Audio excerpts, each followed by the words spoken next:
नमस्कार बच्चों, कैसे हैं आप सब। मैं उम्मीद कर रही हूँ कि आप अपने अपने घरों में स्वस्थ सुरक्षित और खुश हैं। देखिए बच्चों, हम हमारे चैप्टर 11 को कंप्लीट कर चुके थे। श्रावणी आगते चैप्टर में हमने सावन के बारे में पढ़ा कि सावन आने पर क्या होता है, सावन आने पर कौन कौन से त्योहार मनाए जाते हैं, उन त्योहारों के क्या टाइप्स हैं, कितने प्रकार के त्योहार हमारे देश में मनाए जाते हैं। और इसके साथ साथ हमने ग्रामेटिकल पोर्शन में भी ये पढ़ा कि हम प्रश्न निर्माण किस प्रकार कर सकते हैं। तो चैप्टर श्रावणी आगते कंप्लीट होने के बाद आज हम पढ़ रहे हैं द्वादश पाठ अर्थात 12वां पाठ तरवय सत्पुरुषा। तरवय अर्थात वृक्ष, सत्पुरुषा अर्थात सत्पुरुष होते हैं। वृक्ष क्या होते हैं? सत्पुरुष होते हैं। वृक्ष सज्जन व्यक्तियों की तरह, जिस प्रकार सज्जन व्यक्ति बिना किसी प्रलोभन के, बिना किसी प्रतिफल के, प्रतिफल अर्थात कार्य किए जाने के बाद मिलने वाला फल, उसकी इच्छा के दूसरों की भलाई करते हैं, दूसरों की सहायता करते हैं, दूसरों को देखकर दुखी होते हैं और उनको जितना कर सकते हैं उतना उनकी हेल्प करते हैं, वो होते हैं सत्पुरुष। तो उसी प्रकार वृक्ष भी खुद परेशानियां सहकर हमारी मानव जाति के लिए उपकार करते हैं। आपको याद होगा अच्छे से कि हमने हमारी हिंदी जो रीडर है सुनहरी धूप, उसमें एक चैप्टर पढ़ा था, चैप्टर 12। फॉर्चुनेटली आप देखिए कि उस चैप्टर का नंबर भी 12 था और इस चैप्टर का नंबर भी 12 है, यानी दोनों ही चैप्टरों का नंबर सेम है और दोनों ही चैप्टर हमें पेड़ों के विषय में बताते हैं। इस चैप्टर में पेड़ों के विषय में क्या बताया गया है ये हम पढ़ेंगे।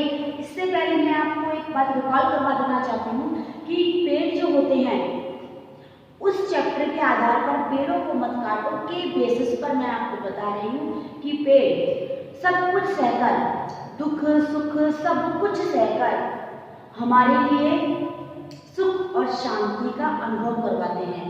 हमें सुख देते हैं, हमें छाया देते हैं, हमें फल फूल दवाइयाँ सब कुछ देते हैं और बदले में हमसे किसी चीज की कोई अपेक्षा नहीं करते। तो वो क्या हुए? सज्जन पुरुष। उसी प्रकार उस चैप्टर में भी आपको सही यही बताया गया है कि वृक्ष क्या होते हैं बच्चों? सज्जन पुरुषों के समान, जो हमारी हेल्प करते हैं बिना किसी प्रतिफल की आशा के कि मैं इसकी हेल्प करूंगा तो ये भी मेरी हेल्प करेगा। ऐसी सोच नहीं होती उनकी। उनका कार्य सिर्फ अपने कर्तव्य का निर्वाह करना होता है, अपने करने योग्य कार्यों को कंप्लीट करना होता है। तो वो अपने करने योग्य कार्यों को करते हैं और किसी भी प्रतिफल की आशा कभी भी नहीं करते। तो देखिए तरवय सत्पुरुषा जो हमारा 12वां चैप्टर है, इस चैप्टर को हम पहले डिस्कस कर लेते हैं। पहले शब्दार्थ कर लेते हैं, क्योंकि शब्दार्थ करने से क्या होगा कि जो शब्द हैं उनके अर्थ आपको मेमोराइज रहेंगे। जब हम चैप्टर पढ़ेंगे तो आपको वो सारे शब्दों के साथ साथ उसके अर्थों का भी ज्ञान हो जाएगा। तो देखिए तरवय का अर्थ होता है बच्चों पेड़। तरवय अर्थात पेड़। अब देखिए पेड़ लिखे या पेड़ों लिखे, बहुवचन में है गुरु गुरव गुरुवै, तो तरु तरव तरवय। तो ये बहुवचन में प्रथम विभक्ति का एक वचन। पेड़ अर्थात पेड़। अमूल्य पोषक, अमूल्य पोषक का अर्थ होता है बच्चों अमूल्य खजाना, यानी इनके पास क्या होता है? अमूल्य खजाना होता है जिसका कोई मूल्य नहीं है, ऐसा खजाना। धरायाम का अर्थ होता है पृथ्वी पर। धरा जो शब्द है उसका अर्थ है पृथ्वी और धरायाम अर्थात हम लता से लें तो लतायाम होता है सप्तमी विभक्ति एक वचन में लतायाम। उसका अर्थ होता है अधिकरण में पेपर अर्थात धरती पर। कारक नियम हमने हिंदी में भी किए हैं और संस्कृत में मैंने आपको क्लियर करवाया है। फिर भी हम किसी भी एक रूप को लेकर सारे ही कारक नियमों के आधार पर उसकी डिटेल लिखेंगे। ठीक है, पहले हम अपना कोर्स कंप्लीट कर लें, उसके बाद एक किसी भी राम का, रमा का, अकारांत, इकारांत, उकारांत किसी भी एक शब्द को लेकर हम इस तरह क्लियर करेंगे ताकि आपको चीजें बिल्कुल क्लियर हो जाएं। देखिए धरायाम है सप्तमी विभक्ति एक वचन। सप्तमी विभक्ति एक वचन होता है अधिकरण। अधिकरण का अर्थ क्या होता है? कारक चिन्ह अधिकरण का क्या होता है? में पे पर। तो एक वचन में है तो एक में पे पर, द्विवचन में है तो दो में पे पर, पर, और बहुवचन में है तो 2 से ज्यादा मेपे पर। अब यहाँ पर धरायाम एक वचन है तो पृथ्वी पर। काष्टम का अर्थ होता है बच्चों लकड़ी, वुड। कर्तव्यम अर्थात करने योग्य, क्री धातु है और तव्यत प्रत्यय। तव्यत प्रत्यय का अर्थ होता है करने योग्य कार्य।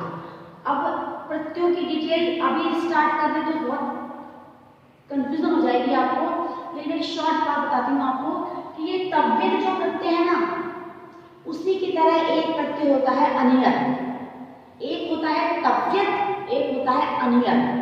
तव्यत और अनियत दोनों ही प्रत्ययों का अर्थ होता है करने योग्य। अब तव्यत कहाँ लगता है और अनियत कहाँ लगता है, इसकी बात हम प्रत्यय पढ़ेंगे तब करेंगे। समझ आ रही मेरी बात? अब देखिए मूले, मूल का अर्थ होता है बच्चों जड़। जो हमारा पेड़ होता है ना, उसकी जड़, यानी हमारा जो वृक्ष है, हमारा जो वृक्ष है उसकी जड़ भी हमारे काम आती है। कैसे आती है, किसके काम आती है, वो सब हम पढ़ेंगे इस चैप्टर के अंदर। नेक्स्ट देखिए पिपलिका। पिपलिका का अर्थ होता है बच्चों चींटियां।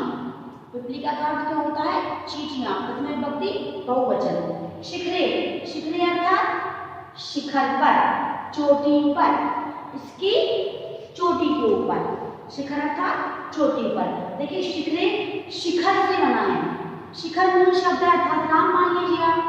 राम में भी माँ आता है, शिखर में गया आता है, दोनों अकारांत है। राम का रामे कब बनता है, सप्तमी एक वचन में। तो शिखर का शिखरे कब बना, सप्तमी एक वचन में। और सप्तमी एक वचन का कारक चिन्ह में पेपर, जो हमने यहाँ लिखा वो हमने यहाँ लिखा, पर डिफरेंस क्या है दोनों में, ये स्त्रीलिंग है और ये पुल्लिंग है, लेकिन कारक चिन्हों पर इसका इफेक्ट तो पड़ता नहीं है।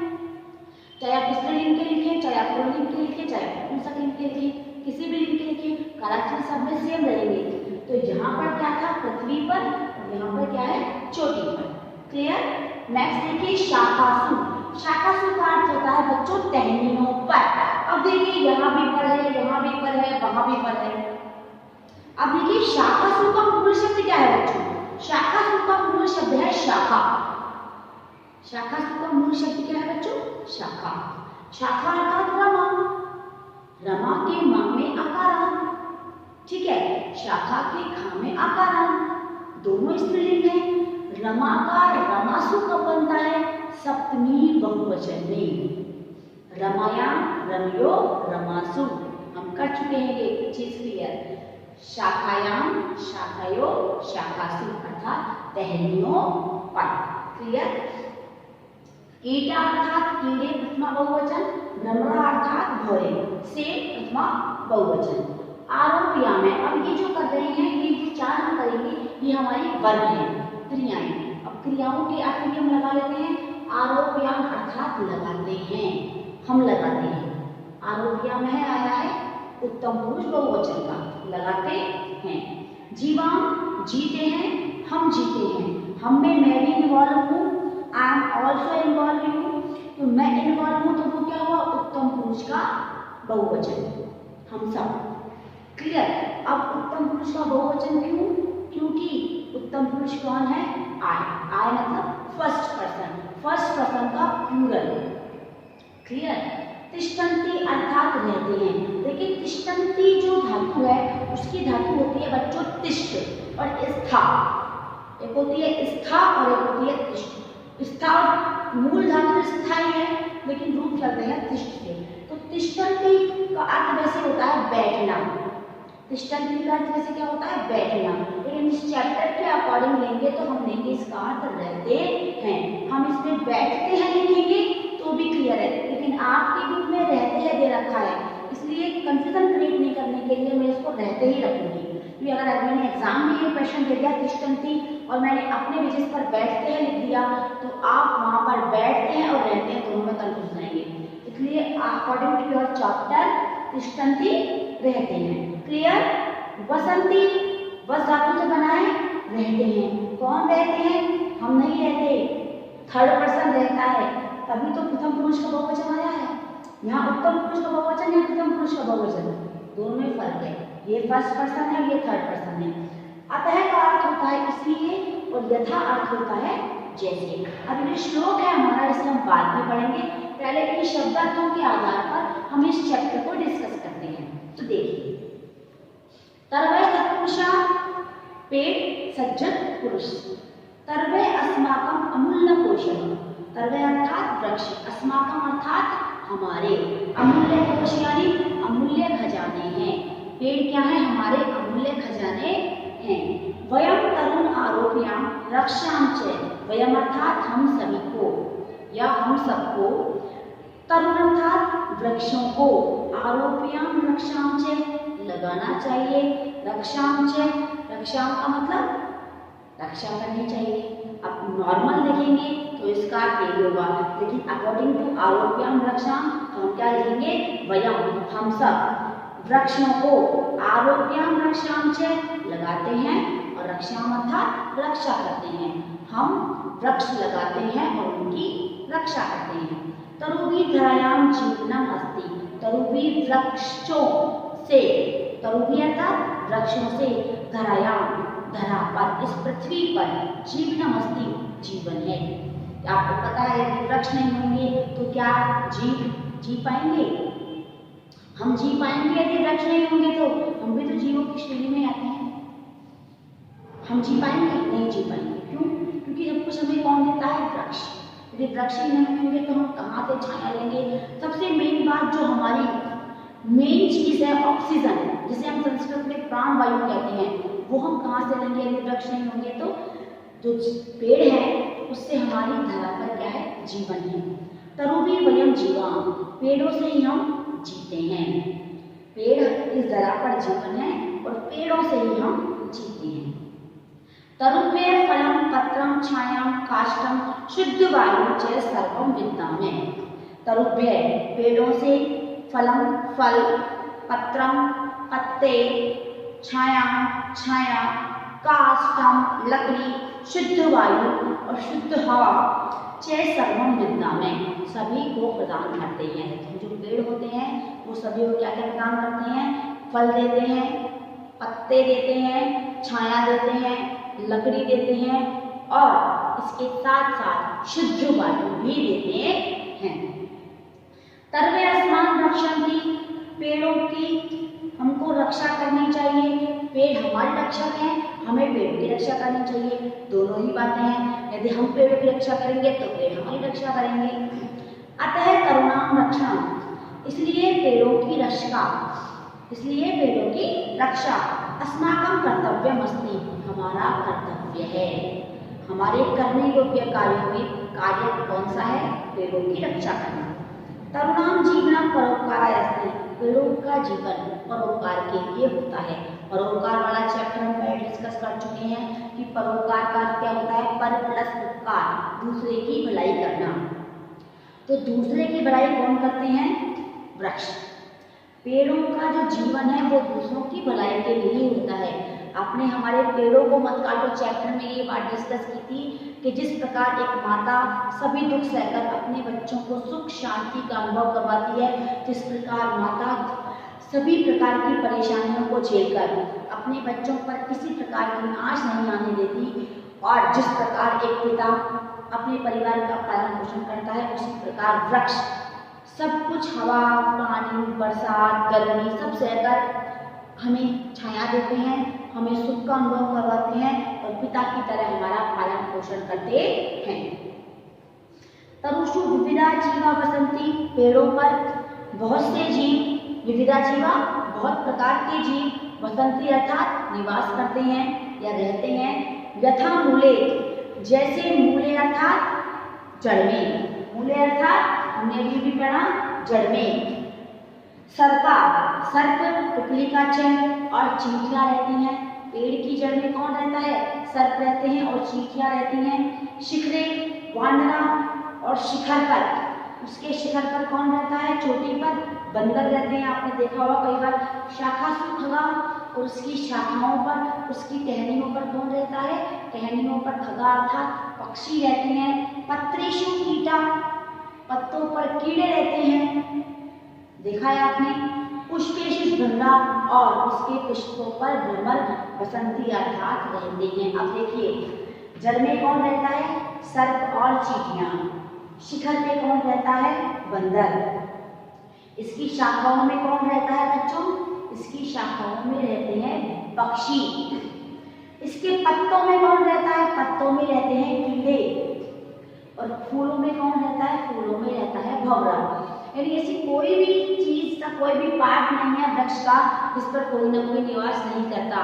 तो उन जीवों के निवास का स्थान है, उसके साथ साथ हमें जो देता है वो हम पढ़ चुके हैं, फल फूल पत्र शुक्रवायु और लकड़ियां वो हमें देते हैं। और उनके साथ साथ इन जीवों के निवास का स्थान भी है। देखिए, हे तरगय हे वृक्ष यम धन्यास्ते तुम सब धन्य हो, यम सत्पुरुषास्ते तुम सब सत्पुरुष हो।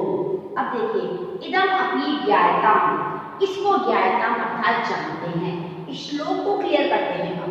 अब देखिए श्लोक को क्लियर कैसे करेंगे। छायाम अन्यस्य कुर्वन्ति तिष्ठन्ति स्वयं आतपे फलमानि परार्थाय रक्षा सत्पुरुषाय। देखिए छाया, छाया अर्थात छाया, अन्यस्य कुर्वन्ति दूसरों पर करते हैं। क्या वृक्ष को अपनी छाया मिलती है? नहीं मिलती। छाया किस पर करते हैं बच्चों? दूसरों पर। अन्यस्य अर्थात दूसरों के लिए उसकी छाया होती है। तिष्ठन्ति स्वयं आतपे, स्वयं अर्थात स्वयं खुद, आतपे अर्थात धूप में, तिष्ठन्ति अर्थात रहता है, स्वयं धूप में रहता है और दूसरों की छाया करता है। समझ में आई फर्स्ट लाइन का अर्थ? स्वयं धूप में रहता है और दूसरों के लिए छाया कुर्वन्ति अर्थात करता है। फलाहान अपि परार्थाय, और जो फल होते हैं वो भी अपि अर्थात भी परार्थाय दूसरे के लिए होते हैं। जो वृक्ष के फल होते हैं वो दूसरों के लिए होते हैं। वृक्षा सत्पुरुषा, इनका मतलब होता है के समान। इनका अर्थ क्या होता है? के समान। वृक्ष किसके समान है? सत्पुरुषा, सज्जन पुरुषों के समान है। वृक्ष किसके समान है? सज्जन पुरुषों के समान। एक बार वापस रिपीट कर रही हूं, श्लोक को देखिए, बुक से करते हैं। छायामन्यस्य कुर्वन्ति तिष्ठन्ति स्वमातपे फलानि अपि परार्थाय वृक्षा सत्पुरुषाय, कि दूसरों के लिए छाया करते हैं, स्वयं धूप में रहते हैं, दूसरों के लिए ही फल देते हैं। वृक्ष कहते हैं सत्पुरुषों के समान हैं। तो इस चैप्टर को हमने डिस्कस किया है, इसके शब्दार्थ, इस श्लोक को हमने डिस्कस किया है। आई थिंक आपको अच्छे से क्लियर हो गया होगा। आप इस वीडियो को बार बार देखिए, चैप्टर के अकॉर्डिंग इस वीडियो को पढ़ें। आज की क्लास में इतना ही। Thank you, have a nice day बच्चों।